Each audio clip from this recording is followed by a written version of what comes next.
Bienvenue dans le podcast AWS en français, c'est le dernier de l'année, épisode 88, semaine 52. Nous parlons des nouveautés des 2 dernières semaines.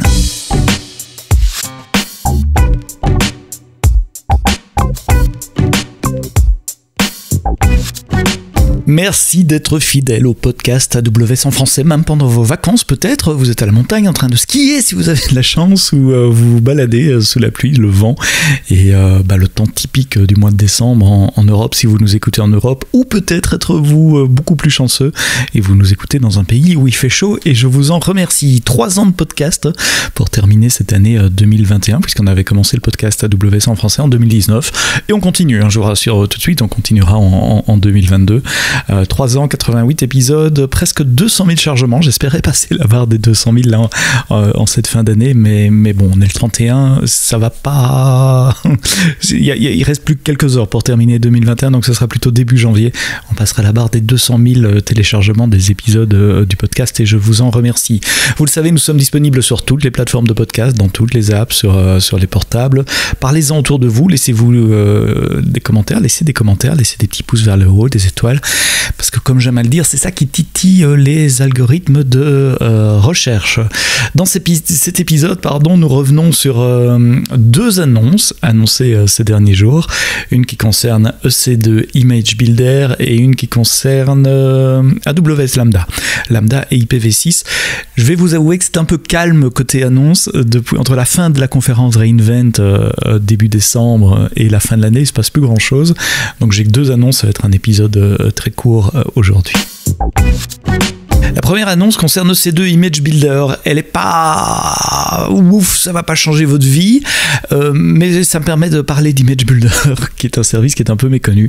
Image Builder, c'est un service qui permet d'automatiser la création d'images machines, de AMI, d'Amazon Machine Image, pour les instances EC2. Si vous utilisez des architectures comme des architectures immutables, ou dès que vous faites un changement de configuration, vous redéployez des instances EC2 automatiquement, et je vous conseille de le faire, c'est une best practice. Typiquement, vous avez déjà réfléchi à comment automatiser la création d'AMI. Typiquement, si vous le faites à la main, il faut lancer une instance EC2, il faut installer toutes les librairies, vos applications, etc. sur cette AMI, prendre un snapshot, sur cette EC2, prendre un snapshot, créer une AMI, et puis la stager, peut-être la distribuer sur différentes régions. Bref, c'est un pipeline, c'est un workflow. Et bien, c'est ça que EC2 Image Builder automatise. Vous pouvez spécifier quel AMI de base à lancer, ce qu'il faut installer dessus avec des scripts, et comment distribuer cette image. Ça vous permet également d'archiver vos images et d'avoir la trace de quelle image contient quoi exactement. EC2 Image Builder est un service un peu différent des autres, parce qu'il a sa roadmap publique. Il n'y a pas beaucoup de services qui font ça, donc ça vaut la peine de le mentionner. Vous trouverez dans les notes du podcast la page GitHub où il y a le backlog, c'est organisé en lane. Il y a backlog, il y a ce qui est en cours de développement, ce qui est déjà en production. Donc si vous avez des demandes spécifiques de fonctionnalités à ajouter sur EC2 Image Builder, allez-y. La roadmap est publique et modifiable. Alors, qu'est-ce qu'il y a de nouveau sur EC2 Image Builder cette semaine? C'est une petite chose qui va faciliter ceux d'entre vous qui travaillez dans des environnements hybrides, ce qui arrive très souvent dans les grandes entreprises. Typiquement, votre base pour construire des AMI, c'est pas nécessairement une AMI, c'est pas nécessairement une machine Red Hat, Ubuntu ou Amazon Linux vide, mais vous pourriez avoir d'autres systèmes de virtualisation que vous utilisez on-premises, par exemple, des Open Virtualization Archive, des fichiers OVA, ou des Virtual Machine Disk, VMDK, ou des Virtual Hard Disk qui viennent des virtualisations de Microsoft, de VirtualBox ou de VMware. Et bien maintenant vous pouvez utiliser ces images-là comme images de base pour construire vos AMI. Ça veut dire qu'Image Builder va vous simplifier la vie également dans les scénarios hybrides ou dans les scénarios de migration vers le cloud. Alors ces images, elles doivent être accessibles accessibles à Image Builder, donc il faut les mettre quelque part là où il pourra aller les chercher, et ce quelque part c'est évidemment sans surprise Amazon S3. Donc vous pouvez mettre vos images VMware, Microsoft ou VirtualBox OVA, VMDK, VHD ou VHDX d'ailleurs, ou même des images RAW sur Amazon S3 et configurer EC2 Image Builder pour qu'ils les prennent comme des images de base. Tous les détails, les liens vers la doc sont dans les notes du podcast. Et puis la deuxième et déjà dernière nouveauté pointée cette semaine concerne AWS Lambda. Vous savez, ces fonctions serverless qui permettent d'exécuter du code qui réagit sur base d'événements. Un événement, c'est quelque chose qui se passe dans votre infrastructure. Ça peut être un fichier créé sur S3, une ligne changée dans DynamoDB, un message posté sur EventBridge, un appel d'API fait avec API Gateway ou AppSync par exemple. Et dans le podcast de la semaine passée avec Renaud et Coit, nous vous parlions d'IPv6 en expliquant que IPv6 avait commencé sur AWS il y a quelques années déjà à the edge avec les load balancers, etc., qui permettent d'accepter du trafic IPv6 même si le cœur du noyau était encore en IPv4. La semaine passée, on vous a expliqué depuis quelques semaines, ça s'accélère, il y a moyen de faire des réseaux IPv6 uniquement maintenant, il y a moyen de faire du NATing 6.4, donc pour qu'une machine qui soit IPv6 uniquement puisse quand même appeler un service IPv4 dans quelques régions. C'est pas encore disponible partout, mais réécoutez le podcast de la semaine dernière si vous ne l'avez pas encore fait ou si vous êtes intéressé par IPv6. Et en fin de ce podcast, nous vous disions on va pas s'arrêter là. D'autres services vont intégrer IPv6 tout au long de la fin de 2021 et 2022.